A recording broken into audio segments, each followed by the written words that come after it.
তো ডিপার্টমেন্টে ফার্স্ট হওয়ার জন্য কলেজ থেকে আমাকে করেছে ইনভাইট। প্রাইজ পাবো যে। কলেজে পৌঁছে দেখি সুন্দর করে গেট সাজানো হয়েছে আর বেলুন দিয়ে ডেকোরেশনও করা হয়েছে। তার কারণ আজকে কলেজের ফাউন্ডেশন ডে বা জন্মদিনও বলা যায়। আর এই যে আমার ডিপার্টমেন্ট, 3টে বছর কাটিয়েছি এখানে। কলেজে পড়াকালীন কখনো ভাবিনি পাস আউট হওয়ার পর কলেজ কখনো আমাকে ইনভাইট করবে। এটা সত্যিই একটা বড় পাওয়া। ভেন্যু কনফারেন্স হল লেখা থাকলেও কোনো বিশেষ কারণে দেখি এক ক্লাসরুমেই প্রোগ্রাম হচ্ছে। ভাই বোনরা কত নাচ গান আবৃত্তি করলো। তারপর এলো সেই বিশেষ সময়।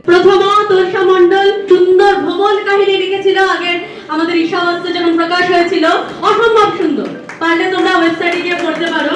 তো সেজন্য আবার একটা থ্যাঙ্কস জানাতে ইচ্ছা করছে টিটিএম এর প্রথমা।